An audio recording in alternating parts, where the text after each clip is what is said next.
भारतीय दारुल हुकूमत दिल्ली में होने वाले कार धमाके की तहकीकात जारी है। अब तक पुलिस समेत कई तहकीकाती इदारे अलग अलग तरीके से तहकीकात कर रहे थे। मुख्तलिफ तफ्तीशी टीमें जाए वक़ुआ पर जा रही थी, मगर अब भारतीय वज़ारत दाखिला ने लाल किला धमाके की तहकीकात की जिम्मेदारी भारत की नेशनल इन्वेस्टिगेशन एजेंसी NIA को दे दी है और अब NIA ने इस केस को मुकम्मल तौर पर टेक ओवर करने का प्रोसेस शुरू कर दिया है। दिल्ली धमाके को अब 24 घंटे से ज़्यादा का अरसा गुजर चुका है, मगर हुकूमती सतह पर अभी तक ये तयन नहीं किया गया कि धमाके की नौयत क्या थी।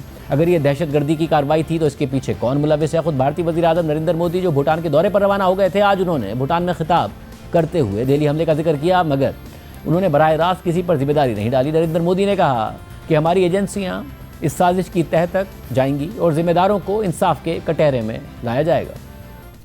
जानकारियों के तार जोड़े जा रहे थे।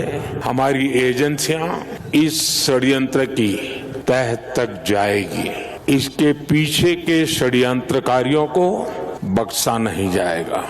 All those responsible will be brought to justice.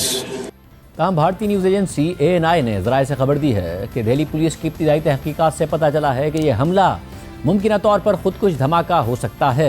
तफ्तीश में मुश्तबा शख्स के मोटिव का भी इशारा मिलता है, जिसके मुताबिक जैसे ही मुश्तबा शख्स को पता चला कि फरीदाबाद गिरोह पकड़ा गया है तो उसने खुदकुश हमला करने का मंसूबा बना लिया। खबर के मुताबिक तमाम मुतल्लिका एजेंसियां धमाके की वजह मालूम करने के लिए हर पहलू से तहकीकात कर रही हैं।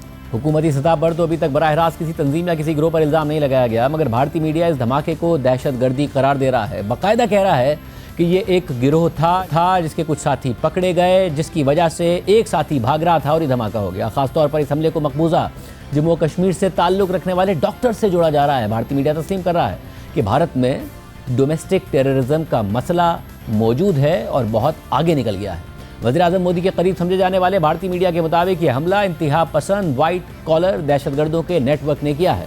मुबैना खुदकुश हमलावर समेत 4 मुल्जिमान इस हमले में मुलविस हैं, जो सब के सब डॉक्टर्स हैं।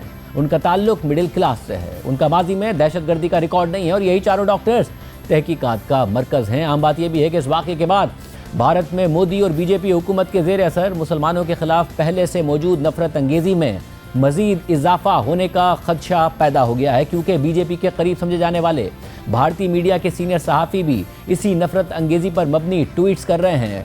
मोदी के करीब समझे जाने वाला भारतीय मीडिया इसी किस्म की कवरेज कर रहा है। नेटवर्क 18 के कंसल्टिंग एडिटर राहुल शिवशंकर, जो एंकर भी हैं, उन्होंने एक्स पर लिखा, दहशतगर्दी का मजहब होता है, 4 डॉक्टर्स का जिहादी बन जाना इसका सबूत है। अगर इंतहा पसंदी का ताल्लुक सिर्फ रोज़गार से होता तो सफ़ेद कोट वाले दहशतगर्दों के पास कोई जवाब ना होता, और यही वो सच है जिसका हमारी वोक इंटेलिजेंसिया सामना करने से इनकार करती है।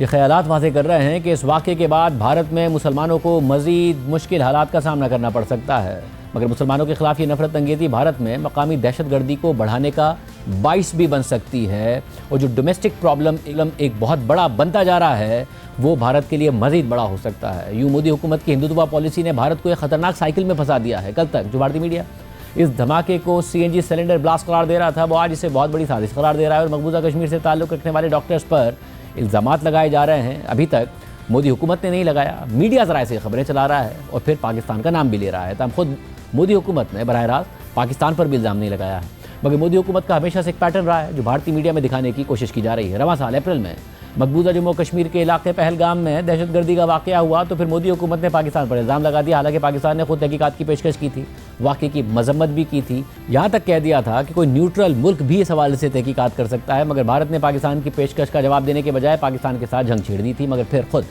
भारत को ही 6 तैयारों का नुकसान उठाना पड़ा और आज तक भी भारत अपने उन इल्ज़ामात के हक़ में कोई ठोस शवाहिद नहीं ला सका है। इसलिए दुनिया भी पहलगाम वाक़े के हवाले से भारतीय इल्ज़ामात को मानने से इनकार करती आई है।